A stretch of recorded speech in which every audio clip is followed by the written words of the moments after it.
नमस्कार। ज्योतिष संसार देखने वाले सभी दर्शकों का मैं पंडित राजन शर्मा हार्दिक अभिनंदन करता हूं।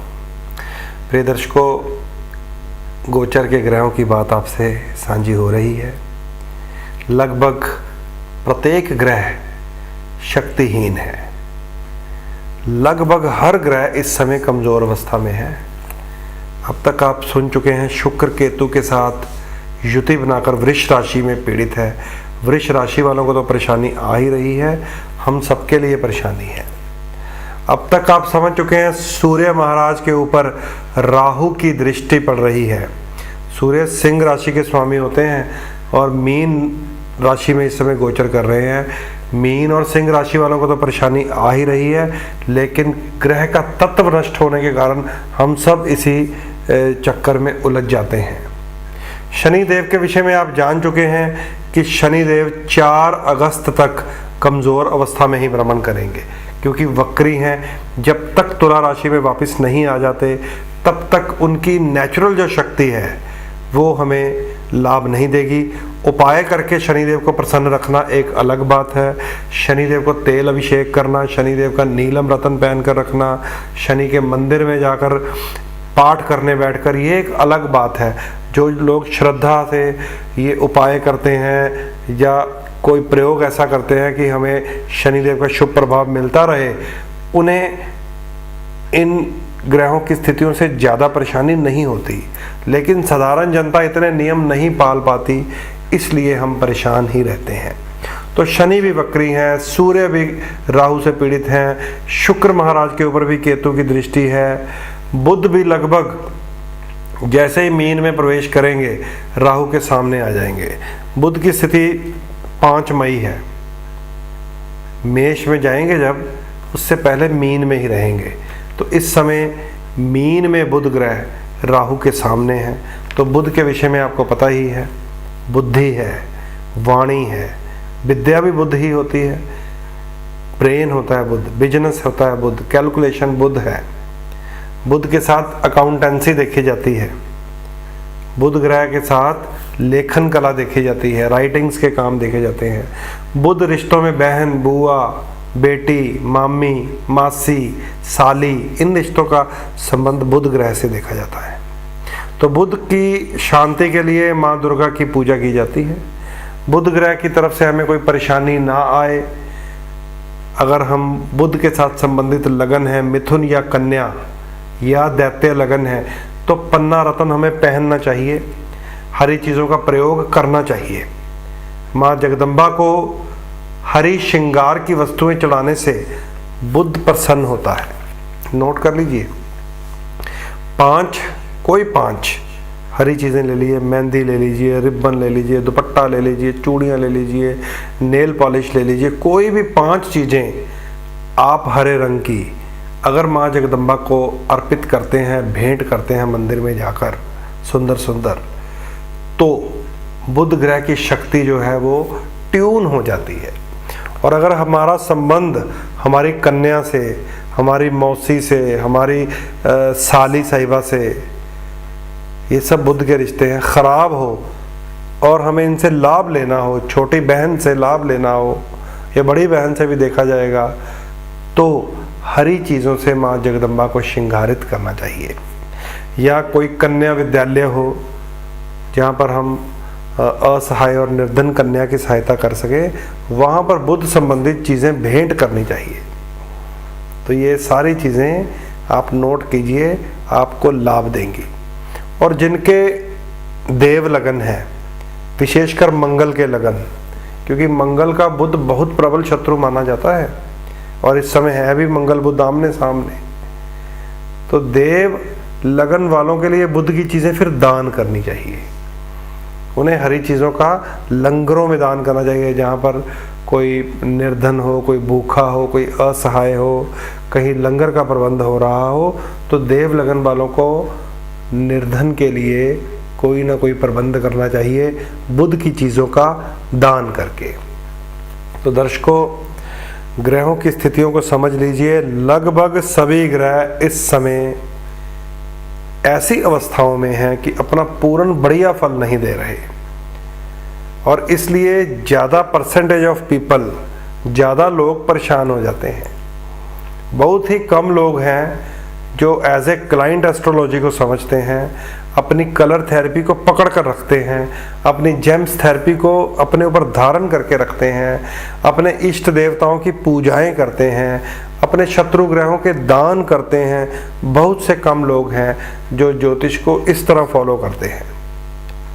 जो तो लोग फॉलो कर रहे हैं वो भी हमारे क्लाइंट्स हैं, उनकी तरफ से भी हमें फीडबैक मिलता है कि जहाँ दुनिया भर में मंदा पड़ा हुआ है वहाँ उनके घर का दाल फुल्का चल रहा है। और जो लोग फॉलो नहीं कर पाते या नहीं कर रहे या मिस कर जाते हैं, उन्हें ईश्वर की शक्तियों की यह कृपा प्राप्त नहीं हो पाती। इसलिए इस कृपा को प्राप्त करने के लिए, इस शक्ति का एहसास अपने जीवन में रखने के लिए इन ग्रहों के रंगों को, इन ग्रहों के रत्नों को, इन ग्रहों के मंत्रों को, इन ग्रहों की वस्तुओं को समझना चाहिए। उपाय की तरफ हमें बढ़ना चाहिए। और यहाँ बैठकर मैं आपको एक संदेश देना चाहता हूँ कि आने वाली जो अमावस्या है 21 अप्रैल को है।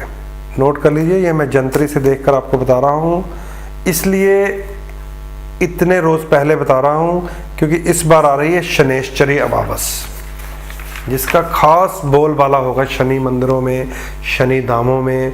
शनिदेव के महापुजारी जो हैं, आप दाती मदन लाल महाराज को देखेंगे किस प्रकार वो शनिदेव की भक्ति करेंगे। 21 अप्रैल को शनैश्चरी अमावस आ रही है और इस अमावस का बहुत अधिक प्रभाव होता है ग्रहों की स्थितियों के अनुसार। इसलिए आपको फिर से मैं दोबारा प्रेरित कर रहा हूँ, याद दिला रहा हूँ, जिन जिन की जन्म पत्रियों में दोष हैं, विशेषकर शनि, राहु और केतु से निर्मित दोष, 7.5 शनिदेव की इस समय कन्या राशि वालों के ऊपर चल रही है, तुला राशि वालों के ऊपर चल रही है, वृश्चिक राशि वालों के ऊपर चल रही है। जिन जिन के ऊपर 60 चल रही है और जिन जिन के ऊपर ढैये चल रहे हैं, उन्हें, जिन जिन के ऊपर शनि एंटी प्लैनेट होकर दशा में आ गए हैं, यानी कि 19 साल की शनि की दशा चल रही है, उन्हें, जिन जिन के ऊपर राहु महाराज की दशा चल रही है, जिनके महादशा में अंतरदशा राहु की आ गई है, उन्हें, जिन जिन के ऊपर केतु की दशा चल रही है या जिनकी महादशा में केतु की अंतरदशा आ गई है, उन लोगों को शनैश्चरी अमावस 21 अप्रैल को है, उससे पहले पहले ही अपनी जन्मपत्री दिखा लें। या फिर जिनकी पूर्ण जन्मपत्री लॉक होती है, राहु और केतु में बंद काल सर्प दोष लगा होता है, उनके लिए भी 21 अप्रैल से पहले पहले जन्मपत्री दिखा लें। जिनकी जन्मपत्रियों में केतु के साथ कोई भी ग्रह है, जैसे आजकल तो शुक्र है ना, कोई भी ग्रह अगर केतु के साथ है तो समझ लीजिए वो राहु की दृष्टि में आ जाने के कारण पूर्ण रूप से अपना फल नष्ट कर बैठता है। तो राहु और केतु के साथ कोई भी ग्रह जुड़कर आ गया, उसे पितृदोष कहा जाता है। यानी कि पूर्व जन्म के कर्मों का फल हमें इस जन्म में राहु और केतु बताते हैं, उस ग्रह को खराब करके जिस ग्रह के साथ संबंधित हमने पूर्व जन्म में खराबियां पैदा की होती हैं। याद रख लीजिए, 21 अप्रैल शनैश्चरी अमावस, हमारी जन्मपत्री में कोई पितृदोष है, हमारी जन्मपत्री में सर्प श्राप है, हमारी जन्मपत्री में 7.5 है, हमारी जन्मपत्री में ढैया है, राहु या केतु की दशा अंतरदशा चल रही है, हमारी जन्मपत्री में कहीं भी कोई भी पाप ग्रह प्रभावित होकर हमें परेशान कर रहा है, तो 21 अप्रैल शनैश्चरी अमावस से पहले पहले अपनी जन्मपत्री अवश्य दिखा लें। विशेषकर वो लोग जो 7.5 से, काल सर्प दोष से, पितृदोषों से पीड़ित हैं, उन्हें शनैश्चरी अमावस के रोज किया गया पाठन, पूजन, उपाय, भजन, दान, पुण्य विशेष रूप से लाभकारी सिद्ध होगा। इस बात को आप याद रख लें, क्योंकि ग्रहों की स्थितियां लगभग मैं आपको सारी बता चुका हूं। अभी धीरे धीरे और भी बातें करेंगे। अभी बृहस्पति की बात करेंगे जो 17 मई को वृषभ राशि में जाएगा। अब गुरु भी इतने स्ट्रांग नहीं है, गुरु ग्रह के ऊपर भी शनि की छाया पड़ी हुई है। जरा सा आप ध्यान से समझ लीजिए, देवगुरु बृहस्पति मेष राशि में है और शनि महाराज तुला राशि में है, यानी कि सम सप्तक योग बना हुआ है। और शनि जब वक्री होकर अपनी दृष्टियां देते हैं तो बहुत ही अधिक कुप्रभावित दृष्टि होती है। और ऐसी शनिदेव की दृष्टि बृहस्पति पर पड़ी है कि सोना काला हो जाता है, सोना काला हो जाता है। जैसे आप कथा सुनेंगे तो माँ ज्वाला की जोत के ऊपर महाराज अकबर ने सोने का छत्र चढ़ाया, पर अहंकार था उसमें कि मैं बादशाह हूँ। वो आगरे के तख्त के ऊपर बैठकर माँ ज्वाला को सोने का तख्त भेज रहा है, छत्र भेज रहा है, तो महामाई ने उस सोने को काला कर दिया। जब वो सोना काला हो गया, छत्र का रंग बदल गया, आज तक कोई वैज्ञानिक उस धातु को नहीं समझ पा रहा कि कहीं से ये पीतल दिख रहा है, कहीं से लोहा, कहीं सोने का अंश है, कहीं से ये अजीब सी धातु दिखाई दे रही है। तो स्वयं फिर अकबर नंगे पांव चलकर माँ जगदम्बा के ज्वाला जी के दरबार में गया था अपनी भूल बख्शने के लिए। तो सोना काला हो जाता है शनि के प्रभाव से, राहु के प्रभाव से अगर बृहस्पति पर आ जाए। तो आजकल मैंने देखा पिछले कई दिनों से, जब से ये शुक्र खराब हुआ है, क्योंकि गहनों का कारक होता है, ज्वेलर्स ने हड़ताल ही कर दी है। कारण कोई बना हो, कारण एक्साइज ड्यूटी बनी है कि गहनों के ऊपर, सोने के ऊपर एक्साइज लग गया, कुछ भी बना हो, लेकिन ग्रह मुझे बता रहा है कि सोना बृहस्पति है, गहने शुक्र ग्रह हैं, दोनों ही तो खराब पड़े हैं, एक केतु से एक शनि से।